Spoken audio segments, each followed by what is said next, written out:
you ever wondered why coffee is such a big deal? Have you ever wondered why coffee gets so deep? Why coffee is so broad? Its girth is all-encompassing in width of knowledge. Why is that? Well, my friends, we are here to show you this, to explain why, and to bestow the power of knowledge upon thyself. Welcome, people, to Bulls Deep Out Here. And we're about to show you all the knowledge there is about the science of coffee. Done though, so grab a pen, grab a coffee, sit down, take your notepad, take a little note, scribblies. You're about to get knowledgeified.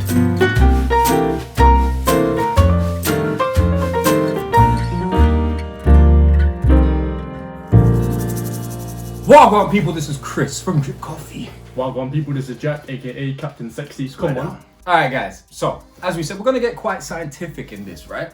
And the first topic we're going to start with is how do you set your own coffee recipe? I wanted to give you guys some factors in this which can help you out, you know, give you little tips and tricks and understandings toward things. And we spent some time sit down and just try to present you guys with certain tools that you can use at home straight away and get going. Here are the tools that we're going to discuss with you guys, right? The first tool we're going to be talking with you guys is grind. Secondly, it will be dose. Thirdly, will be yield.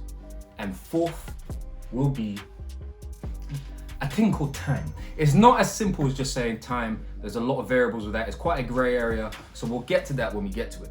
But the question I'm going to start with is just to set this out. What does coffee taste like?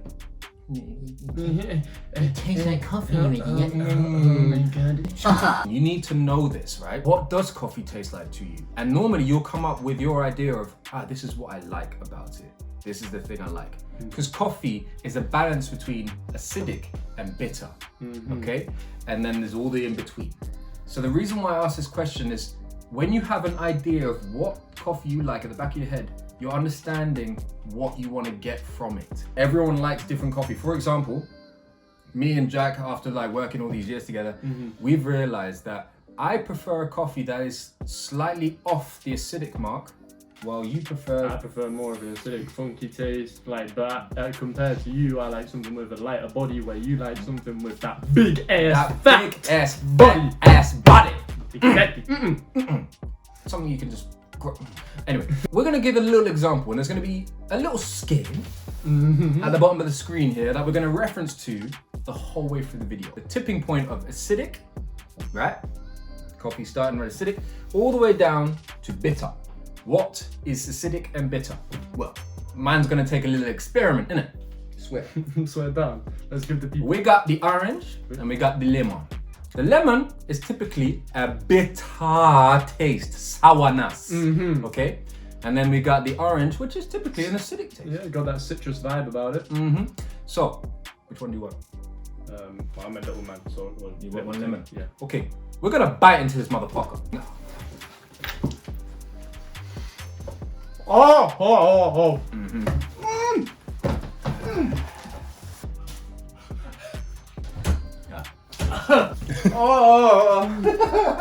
Oh my god. Oh my god. So, what was the point of that? Where did you feel that hitting in terms of a bitter taste? Where did it hit the part of your tongue in your mouth? So it's hitting my jaw right here, but then it's going straight to the back of man's throat and just attacking that shit. Like just one big fat ass girl just coming sitting on your face and... So we assessed there basically that bitter hit the side of your jaw. You know when it gives you like an ache right into the pit of your jaws, right there. And also it just leaves that stain at the back of your throat. It just leaves that sort of dryness back there. That's lemon for you. For me, it was acidic. It has that sort of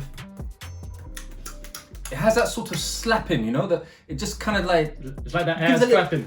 Yeah, it kind of like takes your tongue and just like, I'm here, bro. Yeah. Listen to me. Right? Give me a right tongue at the tip of the tongue. That is the whole point of this experiment. If you want to try, well, actually, you know, I recommend you try that. Yeah. Because that's the difference of you trying to assess where's your coffee right now. So when you brew your coffee, when you taste it, where does it sit on this scale? Yeah. The whole point of this scale is not A to B. It is A, B, C, D, E, F, G, all the way to fucking fucking triple continue. Z, fam. I swear. Yeah, we also did this for you guys as well, because when you do buy coffee from whatever coffee shop or online coffee shop you go to, you'll see those tasting notes. Lemon, lime, like tart, orange, you'll see these different tasting notes, and in your mind you'll already have a perception of what that taste is. Yeah, like you said, you'll see on coffees all the different type of tasting notes. Let's say chocolate, marzipan, and lemon. But this is the roaster trying to tell you, trying to give you an indication already towards your recipe making that this is what's going to taste like. All right, so this is the scale that we're working on, and we're going to refer to the whole way through: acidic and sour bitterness. So next point, and I forgot. You know what? You forgot your glasses. I forgot my glasses. We're supposed to be getting scientific out We're here. getting nerdy in this shit. So, getting on with what we said with the tools. Starting off with number one, the grind setting. So the grind setting basically means how soluble do you want your coffee to be within the water?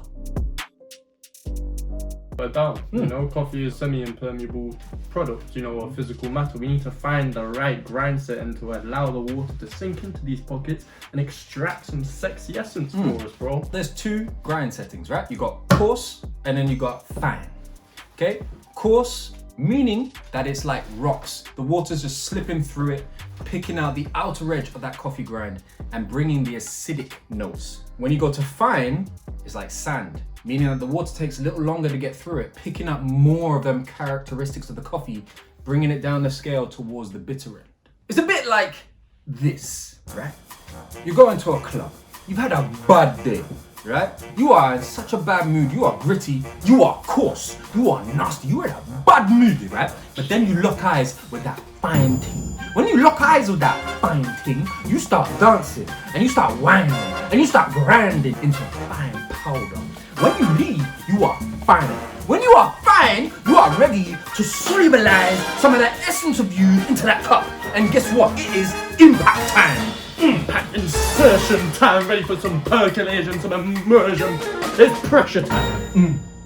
Guys, what the f are you talking about? Y'all need help. Just stop with the metaphors. Okay. Y'all need help.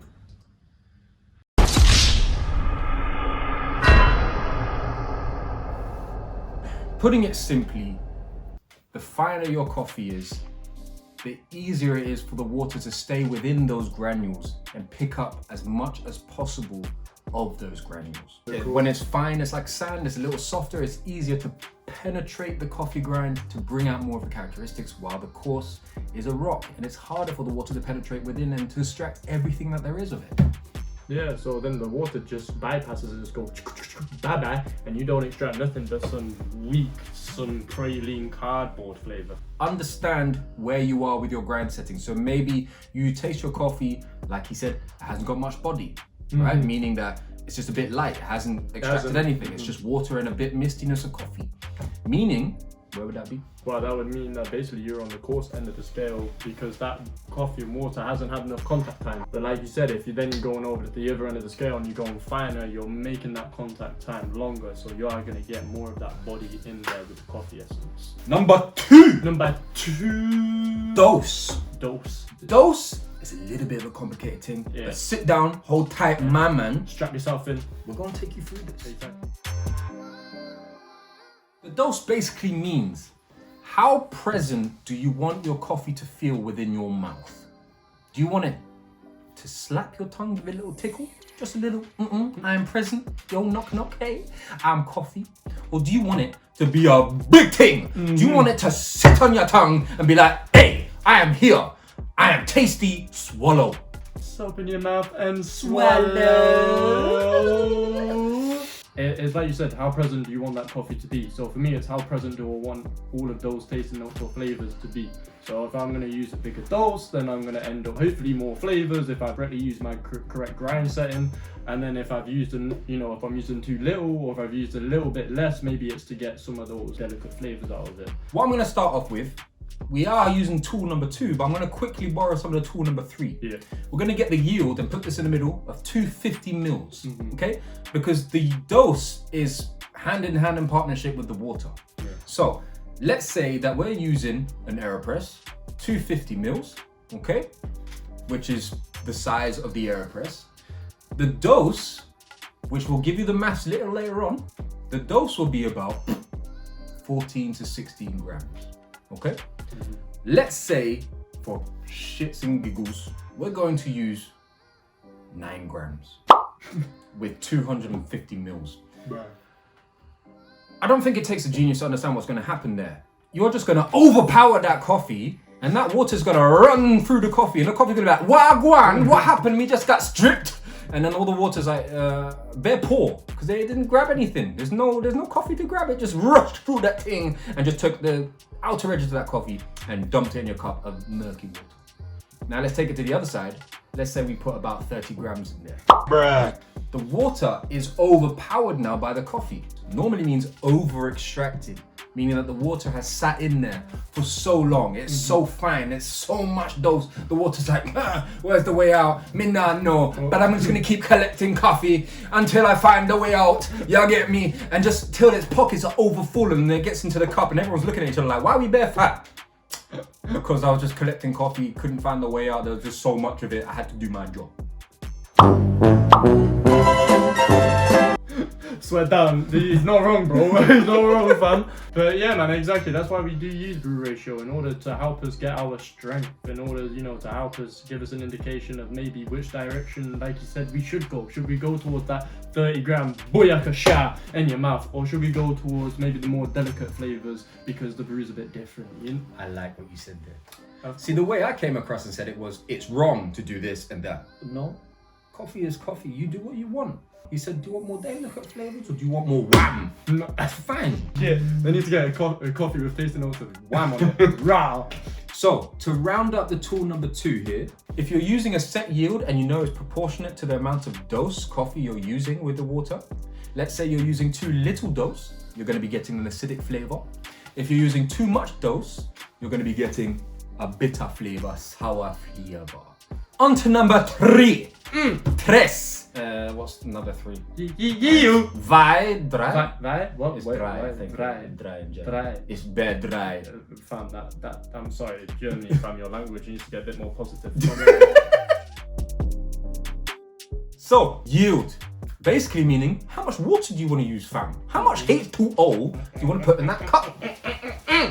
Dundo. Some of that quality H2O. Quality pH 7. So, we're going to be giving you guys some maths. Math is a really cool thing. So get off your ass, let's do some math. Math. The coffee industry uses this thing they tend to call brew ratios, okay? It's to help you understand when you first come to, let's say, a brand new shop, or no, you're at home, you've got a brand new apparatus, you've got coffee and some water. What you're gonna be using at first is a brew ratio to find out how much grams and water you're supposed to be using at first, and then you can calibrate from there according to your taste. And when me and Jack were working, we didn't really understand ratios because we're terrible at maths. Yeah. But we came up with the thing of percentages, which is basically the same thing. Yeah. But what we understood, not with espressos, by the way, yeah? So we're doing that video another time. With manual brews such as AeroPress, V60, Chemex, Deltas, and your filters and your batch brews, yeah? Normally when it's much bigger water to coffee, we found out that the coffee tastes best around 5% coffee to water to 7% coffee to water. And how do you find that out? Here is some maths. Let's say you got an AeroPress, you want to find out how much dose to put in there. So here we go.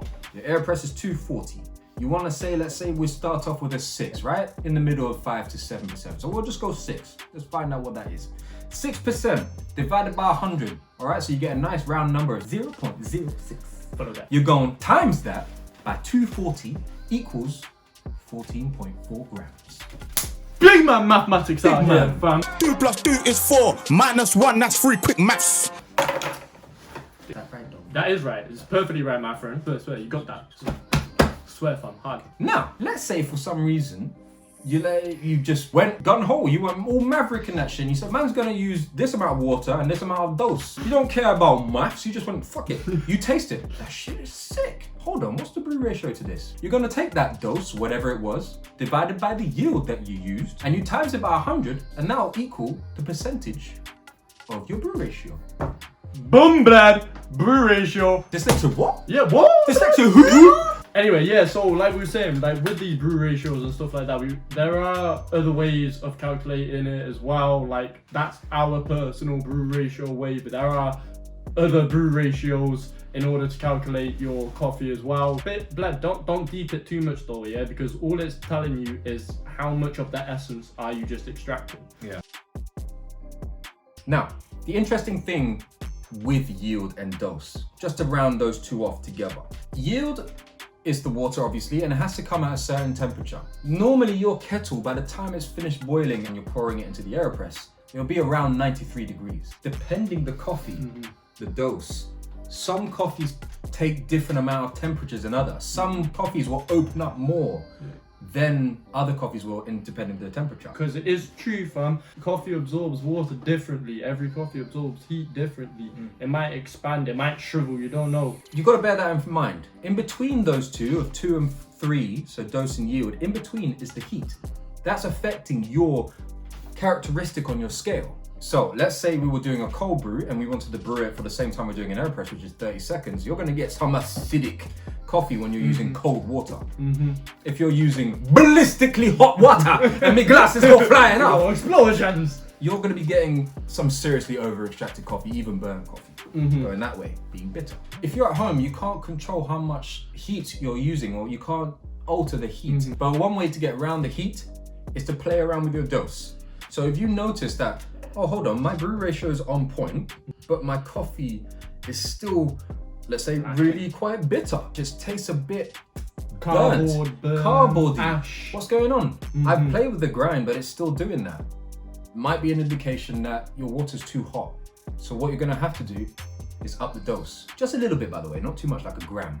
What happened there is that there's an extra cushion, an extra bit of coffee that will bear the brunt of that heat, allowing the rest to just extract a little bit of what its true potential could be. That being said, we got one last point to Got make. one last point. We got one last The point. all mystifying, being the one that is never stops. just confusing as fuck. Time! Time! Coming to time. The reason why we say it's a grey thing is because it's not just got to do how long does it take you to brew your coffee. Yeah. It's something that is very relevant to the scale, and it's something to bear in mind. It's not something that is tangible, it's an idea. And it's something that me and Jack have been saying to each other, and it's not really founded. It's more of like a theory that we think works, and it's a tool that you guys can use and see if it works or not. We got two apparatus making things here, right? You got the V60, and then you got AeroPress. typically this takes about 5 minutes to make. How long does it take? A minute and a half. A minute and a half. Where do you think on this scale, in terms of taste with time, do you think these belong to? Ready? 3, do it at the same time. Yep. 3, 2, 1. Oh, fair. Okay. Well, you want to do exact? Okay. All right, fam. Now you. What does that mean? The meaning of this is, as soon as water, the yield touches the dose, you're extracting. It's starting. Water is grabbing the molecules and all the sweetness of the coffee. If you think about it, when water sits in coffee, the longer it sits, the more time it's got to just keep grabbing and grabbing and grabbing and grabbing out of the coffee till it goes back into your cup. From 0 to about 7 minutes here. 0 to 7 minutes. You can look at the apparatus and go, this might be quite an acidic coffee. V60 might be quite a bitter coffee compared to each other. That's what it means when we use time. So when you're brewing your coffee, you know this will normally take about 3 to 5 minutes.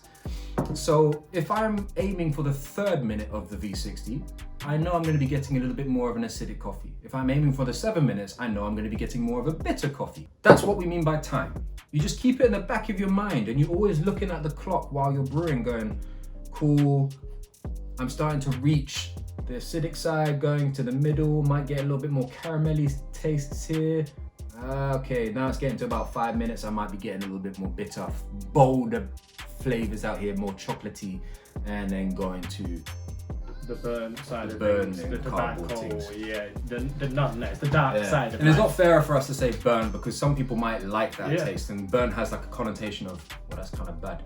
No, tobacco is the right one. Time, it really is just a guidance and a foundation to go off on. You know, you can have very long brews and they can taste really sweet. Like you can have really short brews and they can taste really bitter. We've shown you all the tools that we can use here, right? So that's grind, dose, yield, and time. The next thing, once you've done all this and you've figured, I've got some fine coffee, I've got some long ass coffee going up to 8 minutes, I've got high dose, but still it doesn't taste that extracted to me. It still tastes kind of acidic. Why? That's our next videos coming for you. Because there's so many other factors. The only thing we have told you so far is you got your coffee beans and they're ready to go. They're roasted, they're put in the bag, and they're at your home. But what happens one step back? What happens a step back to that? What happens a step back of that? You can see where we're going, guys. The next video we're gonna be talking about goes deeper and gives you more tools to understand and to forecast what does that taste of that coffee going to be like, simply just looking at a few factors on the bag. Exactly, fam. As Chris just mentioned right there, it's just about, as well, just giving you a bigger perspective of the coffee industry as it is. And we'll leave you a little gem. Why would it still taste a little bit acidic? It might be an African coffee. African coffees are known for having very acidic coffee. If it was South American, that's a different story. They have a bigger, bolder tasting flavors of chocolate going to bitter. That was balls! And we're gonna keep coming with these videos. Fuck yeah. Because the industry is flooded with silliness, and we're gonna flood it with comedy silliness. Exactly. But sexy knowledge. Exactly. If you did enjoy that video, please leave a little like button. Hit that subscribe button, by the way, the little bell button and all that Little shit. bell Me not care! button. Yeah! I see you in the next Next video, group. guys. Swear down. That was some heavy video, man. My brain is like raw. Yeah, numbers racing around, symbols flying around, man. Feeling like Einstein, bro. Oh. Little Einstein! Ah, fuck. How do you feel about that?